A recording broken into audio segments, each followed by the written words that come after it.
Lembro-me da primeira vez que o vi. Eduardo Valente. Ele entrou na sala principal como se tivesse acabado de receber o mundo numa bandeja de prata. Terno preto sob medida, Rolex reluzente, confiança transbordando de cada centímetro do seu corpo, de 1,80 m, e nenhuma ideia do que realmente fazíamos. Me chame de Eduardo, disse ele, com um sorriso que não alcançava seus olhos. Gosto de coisas enxutas, rápidas e eficientes. Vamos fazer grandes coisas a partir de agora. Houve um momento de silêncio, seguido do tipo de aplauso forçado que só se ouve em reuniões públicas de empresas e apresentações de jardim de infância. Fiquei quieta, de braços cruzados. Eu estava na Tech Brasil Sistemas havia quase 9 anos. Sobrevivi a 2 CEOs, 4 reestruturações e uma aquisição corporativa. Eu sabia como jogar, mas o Eduardo estava prestes a aprender. A primeira semana foi um caos. Eduardo cancelou nossas reuniões regulares de revisão de projetos e as substituiu por sincronizações de estratégia de visão. Ele demitiu 3 gerentes de nível médio na quinta-feira, 2 por e-mail. Então, começou a fazer alterações em nosso principal produto de software, apesar de não entender a arquitetura do sistema. A propósito, eu o desenvolvi há 6 anos, depois que uma aquisição fracassada quase nos afundou. Projetei uma nova infraestrutura de back-end, simplificada, segura e escalável. E não apenas a projetei, patenteei o sistema em meu nome. Uma medida de proteção incentivada pelo CEO anterior que disse: Lívia, se você sair, imploraremos para que volte. Estava enterrado no meu contrato de trabalho. Só mais uma cláusula que a maioria dos executivos nunca se dá ao trabalho: de ler. Mas Eduardo não tinha lido nada. Na segunda semana, ele começou a me chamar de líder técnica em vez do meu cargo real, diretora de arquitetura de sistemas. Um pequeno insulto, mas revelador. Ele evitava contato visual nas reuniões. Me interrompia no meio da frase e elogiava a equipe júnior por ideias que eu já havia apresentado. O clássico jogo de poder: rebaixar, desacreditar, descartar. Mantive a calma. Sempre mantenho. Mas comecei a documentar tudo. Aí chegou a manhã de sexta-feira. Eduardo entrou no meu escritório. Encostou-se no batente da porta como se estivesse estrelando um drama corporativo ruim e disse: Lívia, podemos conversar? Apontei para a cadeira à minha frente. Ele não se sentou. Vou ser direto, disse ele, no tom que os homens usam quando acham que a honestidade é um favor. Você está aqui há muito tempo. Talvez tempo demais. As coisas estão mudando. E precisamos de pessoas que se movam em um ritmo diferente. Levantei uma sobrancelha. Quer dizer, vou te demitir imediatamente. Decidimos que sua posição é redundante. Você receberá uma indenização. É claro que o RH tem a papelada. Foi tão ensaiado, tão presunçoso que quase ri. Em vez disso, recostei-me na cadeira e olhei para ele. Olhei de verdade. Ele não fazia ideia. Não fazia ideia do que eu possuía. Não fazia ideia do que significava aquela única linha no meu contrato. Não fazia ideia de que sem mim, sem o meu consentimento explícito por escrito, a empresa não poderia legalmente continuar usando o sistema que comandava 82% das suas operações. Mas eu não disse nada disso. Apenas sorri. Um sorriso calmo, educado e deliberado. Entendido, eu disse, levantando-me para apertar sua mão. Ele não a apertou. Apenas assentiu e se virou, como se já tivesse terminado comigo. Ao sair, lançou um último comentário, por cima do ombro. Não vou gastar um centavo com uma funcionária incompetente que atingiu o auge há 5 anos. Meu sorriso não vacilou. Boa sorte, Eduardo. Ele parou na porta, provavelmente confuso com a minha calma. Então, ele foi embora. Arrumei minhas coisas devagar, metodicamente. Alguns itens pessoais, uma planta que, de alguma forma, mantive viva por 5 anos, um pendrive sem nada além de fotos da última equipe fora do local. Enquanto eu caminhava pelo escritório aberto, algumas cabeças se viraram. Algumas pessoas desviaram o olhar, envergonhadas. Outras me deram pequenos acenos de condolência. Ninguém disse nada. É assim que o medo se espalha em lugares como este, silenciosamente. Quando cheguei ao meu carro, minhas mãos tremiam. Não de tristeza, mas de adrenalina. Eu não estava com raiva. Ainda não. Eu estava curiosa. Quanto tempo levaria para eles perceberem o que tinham feito? Eu sabia a resposta. Segunda-feira. O fim de semana passou como uma tempestade se formando lentamente, silenciosa, pesada e cheia de estática. Não contei a ninguém que tinha sido demitida, nem a minha irmã, que sempre dizia que eu trabalhava demais, nem a minha melhor amiga, que teria aparecido com vinho tinto e um plano de vingança de 5 pontos. E definitivamente nem ao meu ex-marido, que certa vez me chamou de intensa demais e casada com o trabalho. Eu precisava de silêncio, espaço, perspectiva. Na sexta-feira à noite, dei uma longa caminhada pela cidade, passando pelos cafés tranquilos e livrarias fechadas, deixando o ar frio da noite amortecer a dor da traição. Eu não estava de luto pelo emprego. Eu estava de luto pelo insulto, pela ignorância, pela ideia de que alguém que nunca havia escrito uma linha de código pudesse entrar, se livrar de anos de suor e sacrifício e dizer que eu era redundante. Na manhã de sábado, eu estava pronta para trabalhar. Peguei o contrato dos meus arquivos pessoais. Estava tudo lá, preto no branco. A patente listada em meu nome. A cláusula revisada e autenticada. Uma seção cuidadosamente redigida que me dava plenos direitos sobre o sistema arquitetônico que eu havia construído.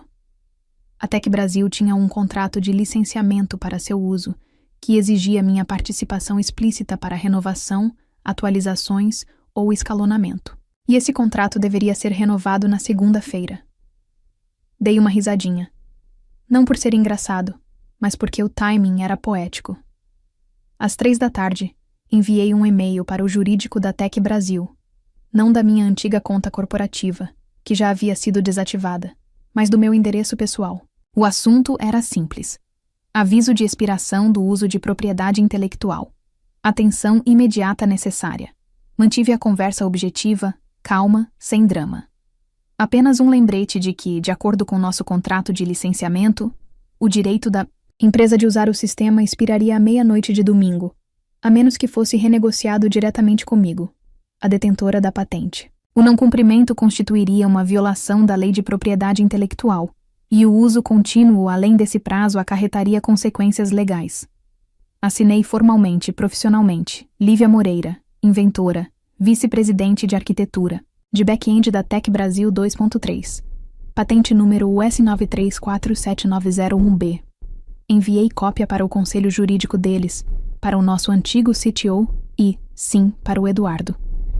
Então fechei meu laptop e fui correr. 6 quilômetros por ruas laterais enevoadas, desviando de turistas e vendedores ambulantes, sentindo a tensão se esvair do meu corpo. No domingo à tarde, meu telefone começou a tocar. 2 chamadas perdidas de um número que eu não reconheci. Uma mensagem de voz do RH. Lívia, esperamos esclarecer algo sobre o seu acordo de rescisão. Outra do jurídico. Entre em contato conosco o mais breve possível para discutir os termos do seu acordo anterior com a empresa. E, finalmente, tarde da noite, um e-mail do próprio Eduardo. Assunto: mal-entendido urgente sobre contrato. Lívia, acredito que houve um mal-entendido. Gostaria de falar com você diretamente para esclarecer as coisas e resolver a situação antes que os negócios retornem na segunda-feira. Por favor, me ligue o mais rápido possível. Eduardo. Lá estava. O pânico. Não respondi. Deixe-os se acalmar. Que eles viessem trabalhar na segunda-feira de manhã e percebessem toda a infraestrutura da empresa, o sistema de agendamento, o CRM, as integrações de API, os relatórios automatizados e os portais de acesso ao cliente, dependiam de uma licença que eles não tinham mais. Eu não queria vingança. Eu queria respeito. E se tivesse que vir na forma de e-mails de pânico e simulações legais de incêndio, que assim fosse. Quando chegou a segunda-feira, eu já estava acordada havia horas.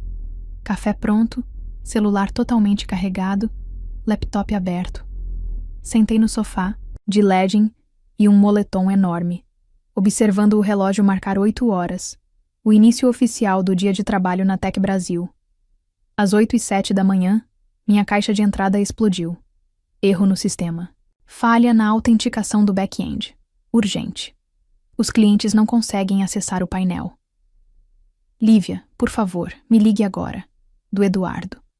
Depois, recebi uma mensagem da Renata Sampaio, uma velha amiga do produto. Lívia, você fez isso? Por favor, me diga que você fez isso. O Eduardo está pirando.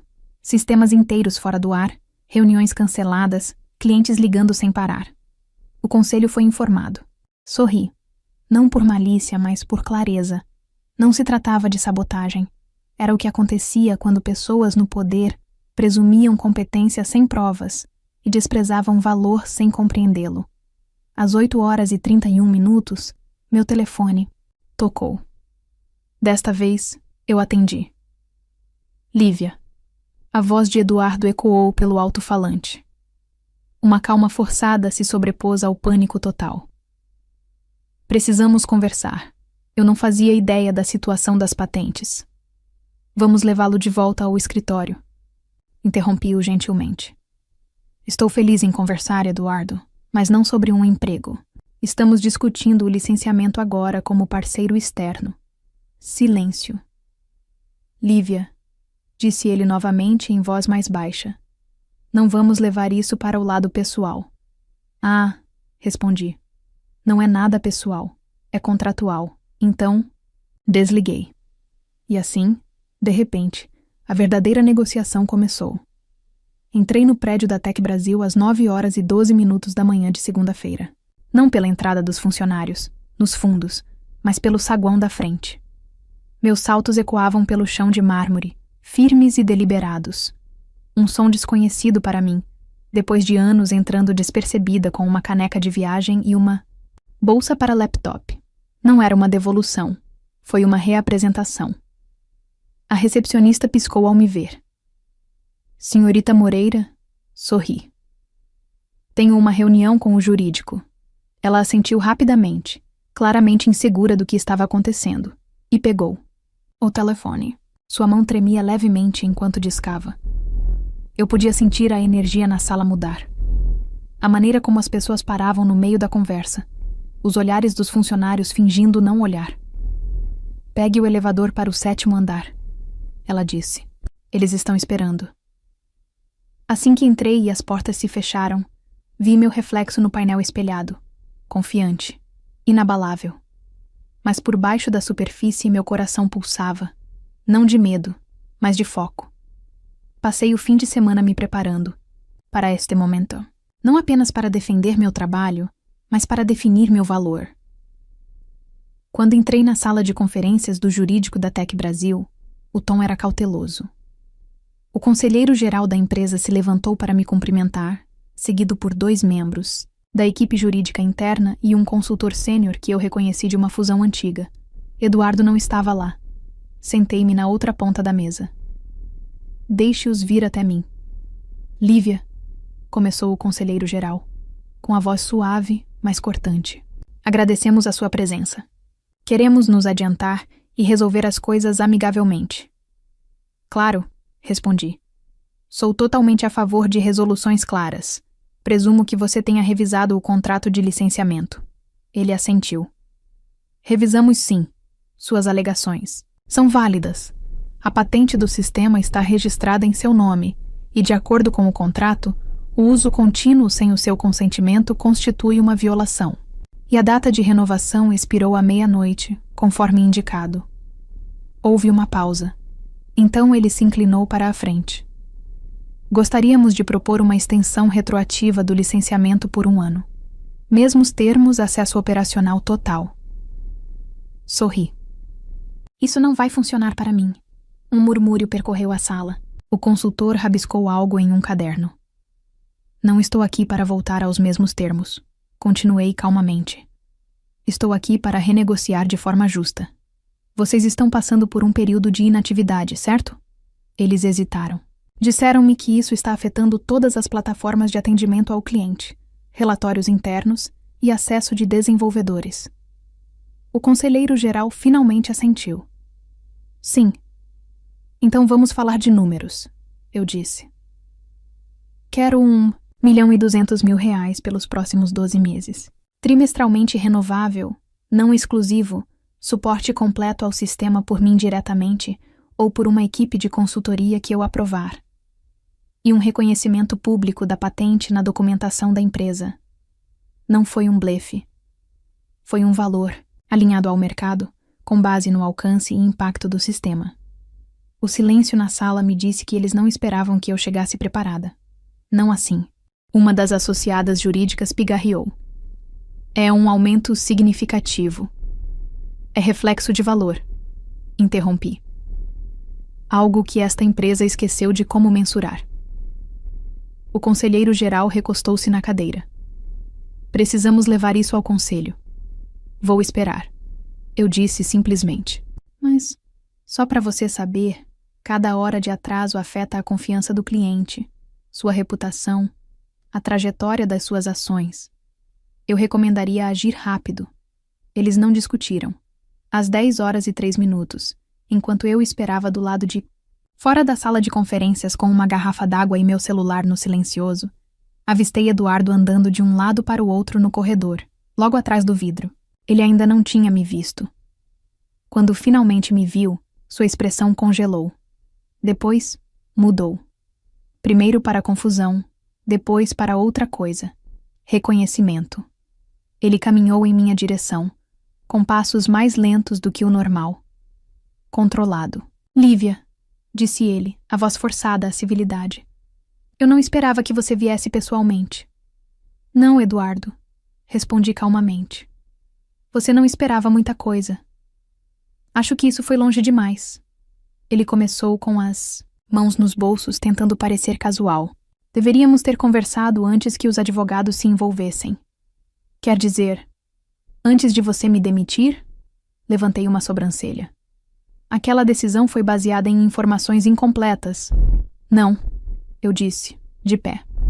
Aquela decisão foi baseada no ego. E agora você está lidando com as consequências. Ele abriu a boca novamente, mas eu não lhe dei chance. Não estou brava, Eduardo. Simplesmente cansei de ser subestimada. Já documentei tudo. A patente, os termos de licenciamento, seu e-mail me demitindo sem justa causa. Não estou aqui para discutir. Estou aqui para negociar. Se quiser salvar este acordo, e talvez o seu emprego, deixe o jurídico fazer o trabalho deles. Seu maxilar ficou tenso. Passei por ele e voltei para a sala de reuniões. Ah, e... Eduardo, eu disse virando-me. Boa sorte. Aquela palavra de novo. Sorte. Algo de que eu nunca precisei. Ao meio-dia, a sala de conferências estava cheia novamente. Só que desta vez, a energia era diferente. Mais unida, mais intensa. O conselho não havia aderido, mas eu podia sentir a presença deles pairando por trás de cada palavra dita pela equipe jurídica. Os riscos haviam mudado. O que antes era uma falha de comunicação, agora era uma crise jurídica com consequências, operacionais e implicações para os acionistas. Não hesitei. O conselheiro-geral estava sentado bem à minha frente. Parecia menos polido do que antes. Gravata afrouxada, maxilar cerrado. Revisamos sua proposta, começou ele ponderado. E embora achemos os termos agressivos, precisos, corrigi. Ele fez uma pausa e assentiu. Precisos. Estamos preparados para aceitar a taxa de licenciamento com uma ressalva. Contrato semestral, renovável trimestralmente, como você sugeriu. Reconhecimento público. Preferimos expressar como colaboração técnica, em vez de crédito de patente. Integral. Inclinei-me para a frente. Não. Suas sobrancelhas se ergueram. Com licença? Quero que isso seja declarado clara e publicamente. Sistema projetado e patenteado por Lívia Moreira. Sem rodeios, sem linguagem rebuscada. A empresa trabalhou com a minha arquitetura por 6 anos, e todos vocês se beneficiaram com isso. Não vou embora sem nome para que Eduardo possa salvar a cara. A sala ficou em silêncio. A funcionária à esquerda olhou para suas anotações, mas não disse nada. O consultor rabiscou algo novamente. O conselheiro-geral ajustou os óculos. Levaremos isso ao conselho. Façam isso. Levantei-me e peguei minha pasta. E já que estamos falando nisso, recomendo transparência. A SEC não aceita conflitos de licenciamento não reportados que afetam a funcionalidade do sistema. Isso caiu como um martelo, porque esse é o jogo que ninguém gosta de admitir em público. Como uma única falha de sistema, especialmente devido ao uso indevido de propriedade intelectual, pode abalar a confiança dos investidores, desencadear auditorias ou, pior, levar a ameaças de fechamento de capital. Eu conhecia o manual deles melhor do que eles pensavam. E agora, eu tinha o meu. Ao sair para o corredor, avistei Renata Sampaio novamente, desta vez num canto perto dos elevadores. Ela me lançou um olhar, meio chocada, meio admirada. Estão te chamando de firewall lá em cima, disse ela, com um sorriso. Dei um leve sorriso. Melhor do que ser chamada de redundante. Ela riu e depois baixou a voz. As pessoas estão falando, Lívia. Eduardo está em modo de falatório total, dizendo à diretoria que foi tudo um mal-entendido, alegando que você nunca divulgou a validade da licença. É mentira, eu disse calmamente. Mas deixe-o falar. A verdade não precisa de volume. Renata se aproximou. Todos viram o memorando. Vocês se tornaram legais com CC antes do prazo. Tem papel por toda parte. Os estagiários estão cochichando sobre isso como se fosse o caso Watergate. Não respondi de imediato. Minha mente já estava se movendo para a segunda onda, porque retomar o controle não era suficiente. Eu queria responsabilidade. Na manhã seguinte, enviei um e-mail de acompanhamento, não para o jurídico da Tech Brasil, nem para o Eduardo, mas diretamente para o presidente do conselho, usando o endereço que eu havia guardado discretamente de uma antiga iniciativa em que colaboramos anos atrás. O assunto era curto.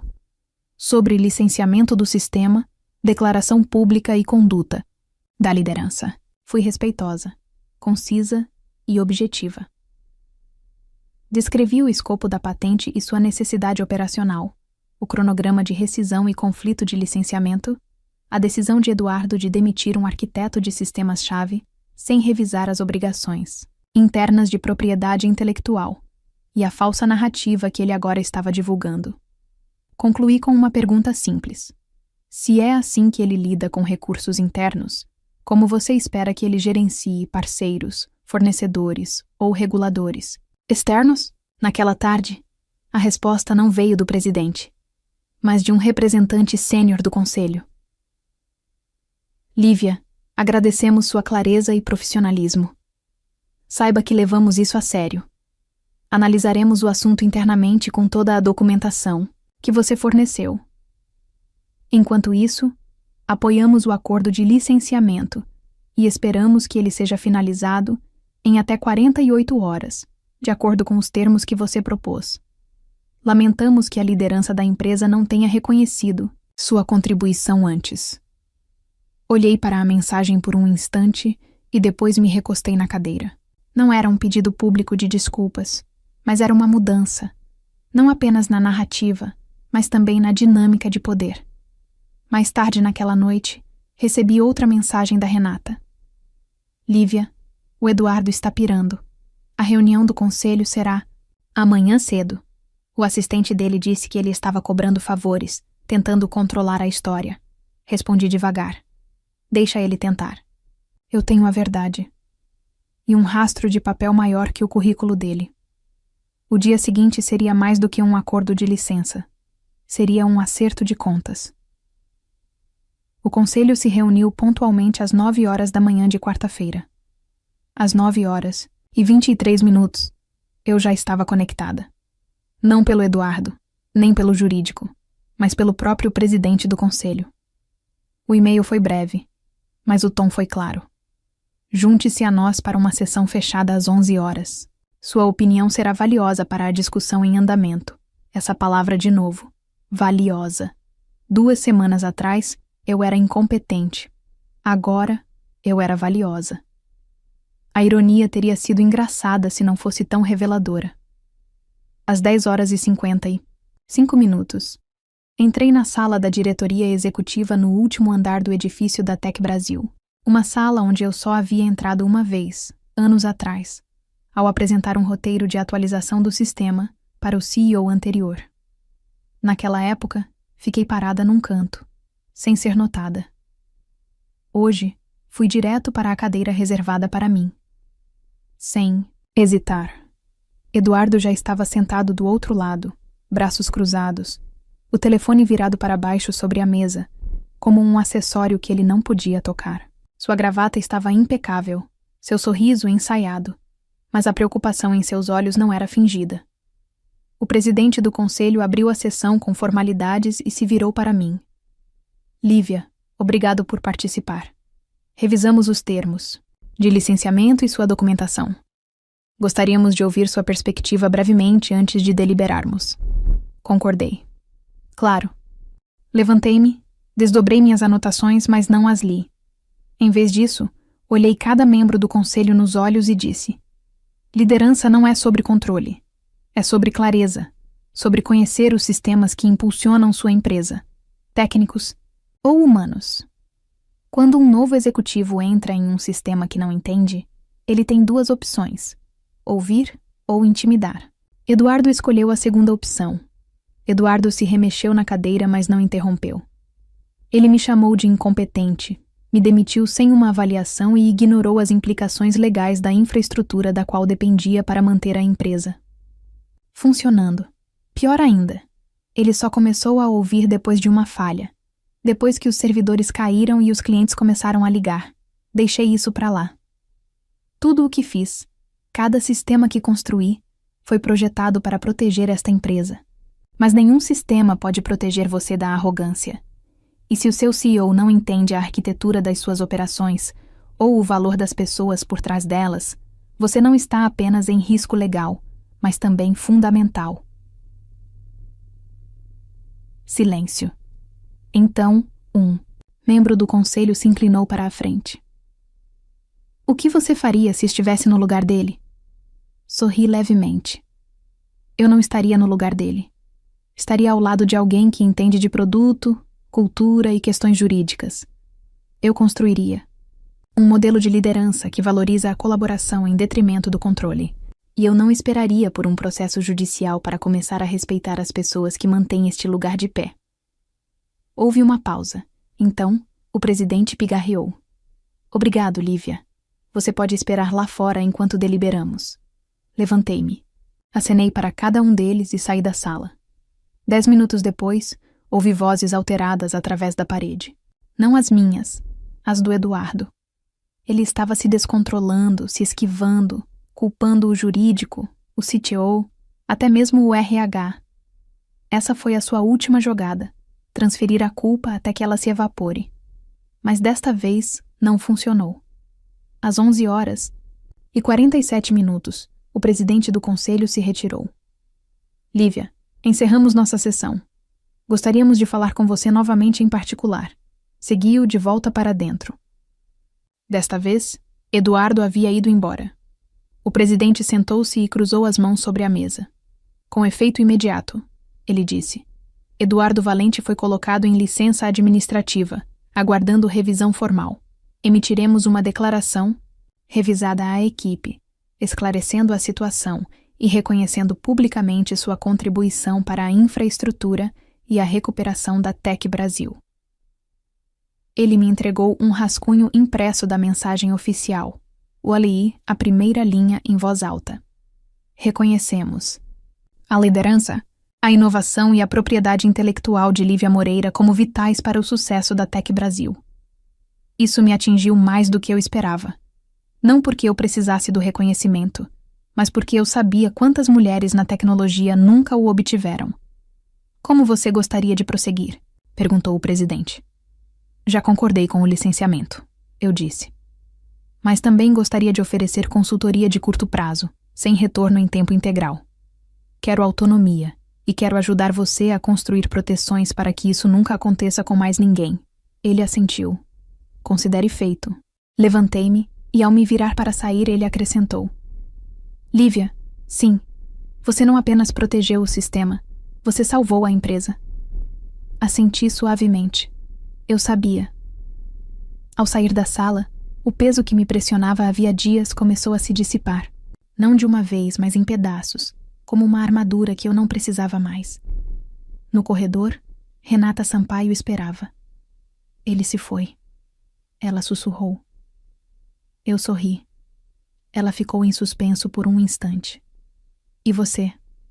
Olhei para o corredor, em direção às paredes de vidro do andar em que eu costumava trabalhar. Estou apenas começando. O anúncio interno foi ao ar às 2h03 da tarde de uma sexta-feira.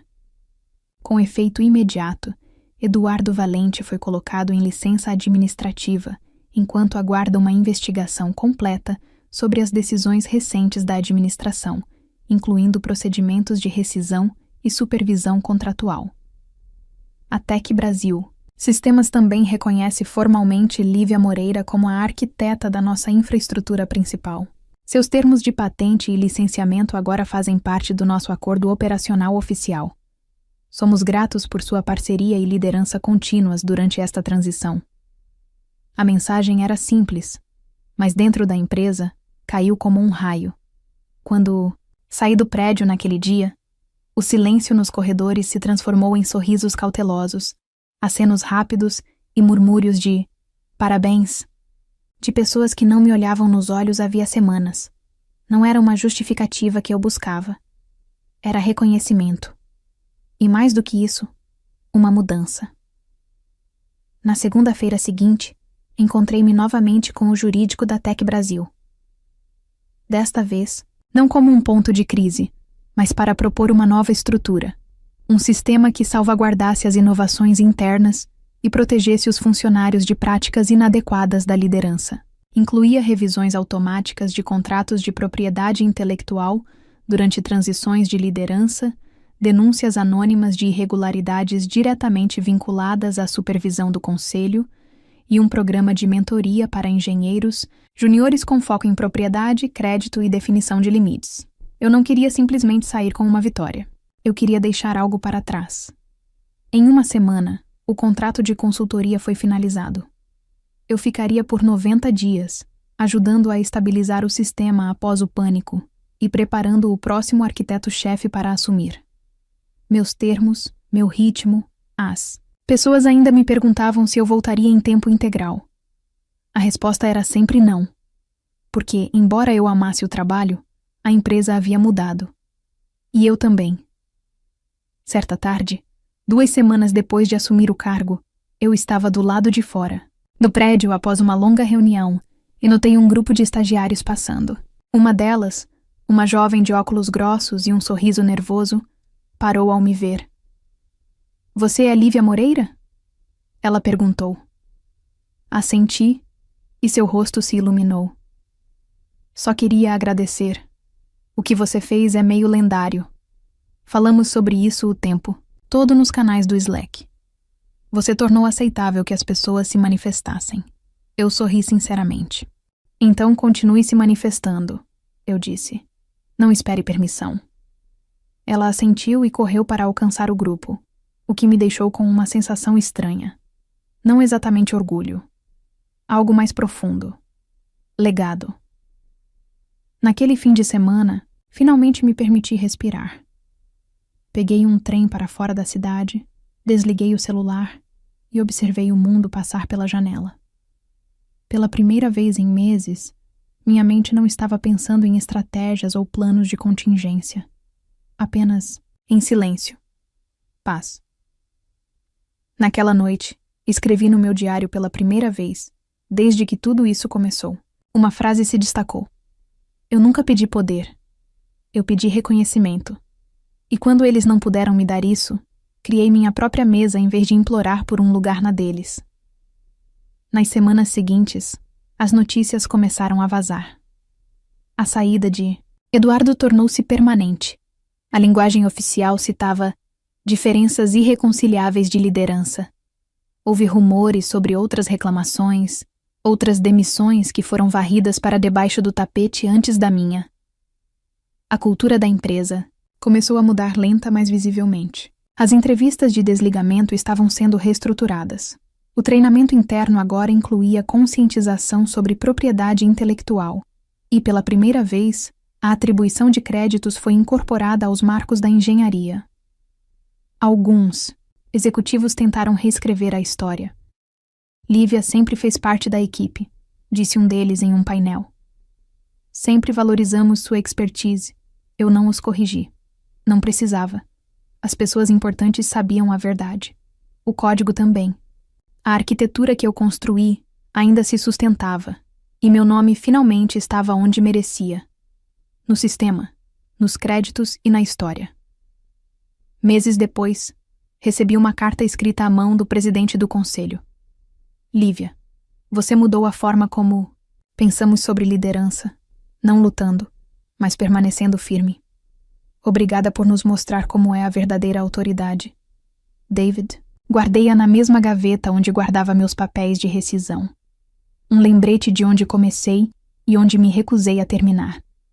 Hoje, lidero minha própria empresa de consultoria. Trabalho com empresas que buscam mais do que uma liderança chamativa. Elas buscam sistemas sustentáveis e pessoas empoderadas. Escolho meus clientes com cuidado. Estabeleço meus próprios limites. E nunca assino nada sem ler as letras miúdas. Porque, no fim das contas, esta história não era sobre vingança. Era sobre valor, visibilidade e a força silenciosa e constante de alguém que se recusou a desaparecer quando o sistema tentou apagá-la. Então, para qualquer pessoa que já tenha sido subestimada, deixada de lado ou rotulada como difícil por simplesmente saber seu valor, aqui vai meu conselho. Você não precisa gritar para causar impacto. Você só precisa saber quem você é. E nunca entregue esse poder a alguém que não o reconheça. Porque, quando te demitem achando que te silenciaram, na verdade tudo o que fizeram foi acender o fósforo. Agora me diz. Você já se perguntou o que aconteceria se uma empresa dependesse totalmente de alguém que desprezou? E se a sua ideia valesse milhões? Você saberia usá-la no momento certo como Lívia? Escreve aqui nos comentários de 0 a 10, qual a sua nota para essa história? Quero muito saber. Se você gostou do vídeo, já clica em gostei e não se esquece de se inscrever no canal. Assim, você não perde nenhuma história emocionante que postamos diariamente aqui no canal. Beijo e até breve!